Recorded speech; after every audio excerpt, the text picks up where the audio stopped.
The US Secretary of State Mike Pompeo came all the way to India ignoring restrictions of worldwide pandemic and signed a treaty on October 27, 2020. The treaty is called Basic Exchange and Cooperation Agreement BECA that will allow sharing of high-end military technology, classified satellite data and critical information between the two countries.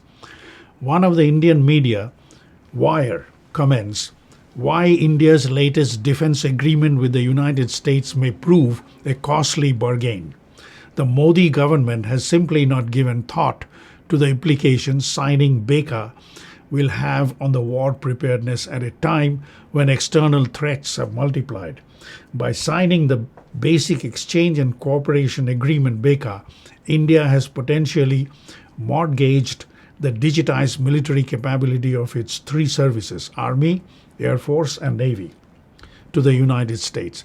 If this sounds startling, it is Secretary of State made it clear that this bilateral agreement is clearly directed against tyranny by Chinese Communist Party. Let's take a listen. What's become very clear now is there is a battle, and the battle in the world is between freedom and authoritarianism. And India, like the United States, has chosen democracy and freedom and sovereignty and all the things that the people of India care so deeply about. So when confronted by tyranny, by the Chinese Communist Party, you can be sure that the United States will stand alongside its partners. We will look, there's things India can do that we can't. There's things that we can do that it can't achieve alone. Together, we can be force multipliers and deliver really good outcomes, not only for the people of India and for the Indo-Pacific, but for the entire world. And so as India has now confronted this challenge up in its north, the United States stands ready to do the things that it can do to help deliver safety and security for the Indian people. I'm confident that India will do the same for us all around the world. The whole world is a frontline state. Right. When it comes to the Chinese Communist Party, the entire world is the front line. The ambition, national rejuvenation, the goal of General Secretary Xi is not local. It is not regional. That desire is global. You see it in the Belt and Road Initiative that extends throughout Africa and through the Middle East.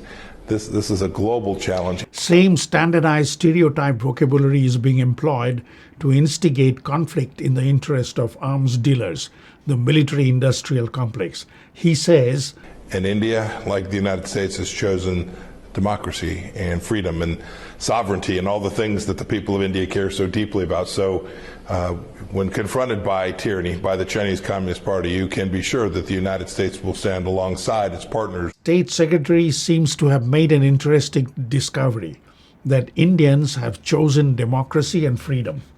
Here is a sample of that democracy the US State Secretary says people of India care so deeply about. And to defend that, United States will stand alongside its partners. Now let's take a look at the quality of life the democracy and freedom has brought about that the State Secretary says US will stand alongside to defend. Here is India's municipal life that 90% of Indians are forced to enjoy. According to US State Secretary, all the things that people of India care so deeply about.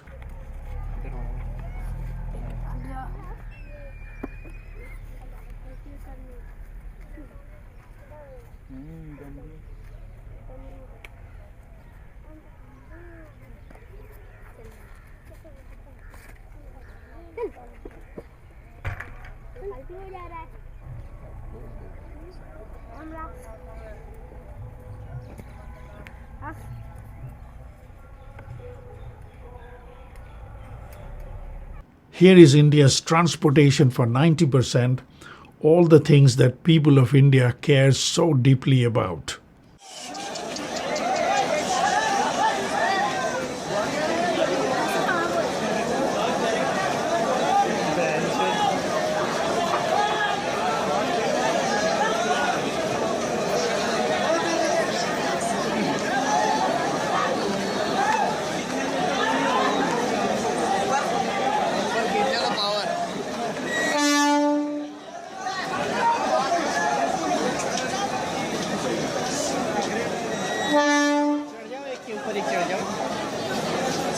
Condition of health care for 90%, all the things that people of India care so deeply about.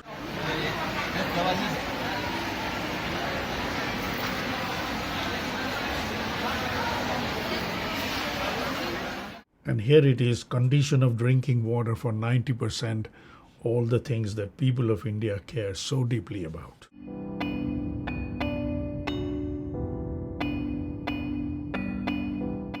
And here again, the condition of power supply for 90%, all the things that people of India care so deeply about.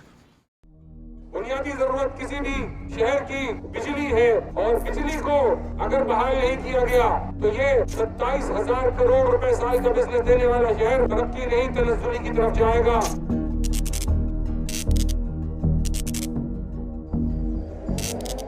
And condition of education and schooling for 90%, all the things that people of India care so deeply about.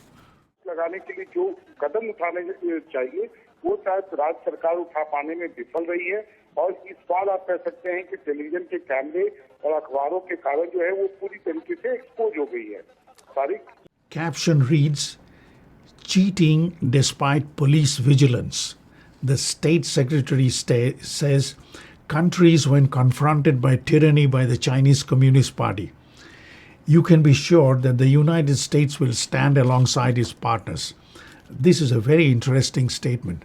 For the last 75 years, world is confronting tyranny from no one else other than USA. Let's listen to a statement by General Wesley Clark, who visited Pentagon and learned about their plans of future invasion of 7 countries in 5 years, including Iran. This means about 20 years ago, the blueprint for invading 7 countries had already been prepared. Needless to say, marketing or propaganda design to be adopted by the so-called free press for conditioning general masses is also prepared. General Wesley Clark comments, when you have a hammer, everything looks like a nail. Let's hear his fascinating statement on pre-planned invasion by Pentagon. To worry about Iraq, not Iran. I knew why, because I'd been through the Pentagon right after 9/11.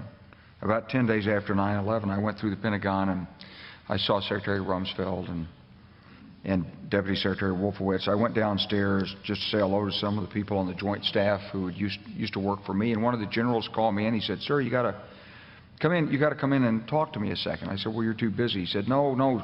He says, "We've made the decision. We're going to war with Iraq." This was on or about the 20th of September. I said, "We're going to war with Iraq. Why?" He said, "I don't know." He said, "I guess they don't know what else to do." So I said, "Well, did they find some information connecting Saddam to Al-Qaeda?" He said, No. He says, "There's nothing new that way. They just made the decision to go to war with Iraq." He said, "I guess it's like we don't know what to do about terrorists, but we've got a good military and we can take down governments." And he said, "I guess if the only tool you have is a hammer, every problem has to look like a nail." So I came back to see him a few weeks later, and by that time we were bombing in Afghanistan. I said, "Are we still going to war with Iraq?" And he said, "Oh, it's worse than that." He said, he reached over on his desk, he picked up a piece of paper, and he said, I just got this down from upstairs," meaning the Secretary of Defense's office today, and he said, "This is a memo that describes how we're going to take out 7 countries in 5 years, starting with Iraq and then Syria, Lebanon, Libya, Somalia, Sudan, and finishing off Iran." I said, "Is it classified?" He said, "Yes, sir." I said, "Well, don't show it to me." And I saw him a year or so ago, and I said, "You remember that?" He said, "Sir, I didn't show you that memo. I didn't show it to you." Now let's listen to yet another narrative of a list of countries that US has already invaded over the last few decades. Here is Amy Goodman, a respected and celebrated journalist, giving an account of American invasion of countries all over the world. Let's take a listen. You're on Democracy Now! I'm Amy Goodman with Juan Gonzalez. Well, as Special Counsel Robert Mueller continues his probe into Russian meddling into the 2016 election, we take a look back at Washington's record of meddling in elections across the globe. By one count, the United States has interfered in more than 80 foreign elections between 1946 and 2000. And that doesn't count U.S.-backed coups and invasions. Former CIA Director James Woolsey recently joked about the U.S. record of meddling overseas during an interview with Laura Ingraham on Fox News. Have we ever tried to meddle in other countries' elections? Oh, probably, but it was for the good of the system in order to avoid the communists from taking over. For example, in Europe, in 47, 48, 49, the Greeks and the Italians, we don't do that now, though? We don't mess around other people's elections, Jim? Only for a very good cause. Can you do that? Do a Vine video on a former CIA director. Only for a very good cause in the interests of democracy. All right, thank you. The list of countries where the U.S. has interfered is long. In 1893, the U.S. helped overthrow the Kingdom of Hawaii. 5 years later, in 1898, the U.S. invaded and occupied Cuba and Puerto Rico. A year later, it was the Philippines. Early 20th century interventions included Nicaragua, Haiti, the Dominican Republic, all in the 1910s. In 1953, the U.S. helped overthrow the Iranian government. A year later, in 1954, the U.S.-backed coup in Guatemala, overthrowing the democratically elected leader of Guatemala, Jacobo Arbenz. Then in the 60s, the list grew to include, once again, the Dominican Republic, Indonesia, and the Congo. And that's just a partial list. Even with the end of the Cold War, U.S. interference overseas did not end. Next week marks the 15th anniversary of the U.S. invasion of Iraq to topple the government of Saddam Hussein. You might have noticed how jokingly the anchors were chatting and the humorous tone of some of the journalists. They were discussing planned invasion, destruction of human habitation, human slaughter and body counts that are all planned decades ahead. Also planned are the marketing strategies of how to condition the masses, including the victims, to believe that such pre-planned barbarity and savagery are to defend democracy, freedom, and sovereignty. How is it, despite black and white evidence of tyranny and disregard for all international laws perpetrated by U.S., their government spokespersons are not the least bit embarrassed to claim freedom, democracy, etc., and said before, they have a highly sophisticated propaganda machinery, one of which is the indoctrination from mainstream media, mostly owned by church. That conditions common people to blame the victim. Let us understand how 5 to 10% Anglophonic masses of India are being indoctrinated by print and electronic media. Remaining 90% are simply excluded from all calculation. They do not even exist for the system. Let's listen to get an idea on how church controls mainstream Indian media. It therefore goes without saying they will do all the bidding for Western interest in India. Number 1, NDTV, a very popular TV news media. It is funded by Gospels of Charity in Spain, supports communism. Recently, it has developed a soft corner for Pakistan because Pakistan president has allowed only this channel to be aired in Pakistan. Indian CEO Pranav Roy is a co-brother of Prakash Karat, General Secretary of the Communist Party of India. His wife and Brinda Karat are sisters. India Today, which used to be the only national weekly which supported BJP, is now bought by NDTV. Since then, the tone has changed drastically and turned into Hindu bashing. CNN IBN, what is it? This is 100% funded by Southern Baptist Church, with its branches in all over the world, with headquarters in the US. The church annually allocates $800 million for promotion of its channel. Its Indian head is Rajdeep Sardesai and his wife Sagarika Ghosh. Times Group list: Times of India, Midday, Now Bharat Times, Stardust, Femina, Vijay Times, Vijaya Karnataka, Times Now, and many more. This is the Times Group list. This Times Group is owned by Bennett and Coleman, World Christian Council.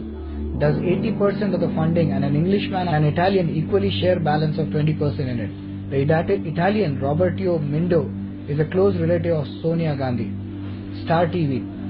It is run by an Australian who is supported by St. Peter's Pontifical Church, Melbourne. Hindustan Times, owned by Birla Group, but hands have changed since Shobana Bhartiya has took over. Presently it is working in collaboration with Times Group.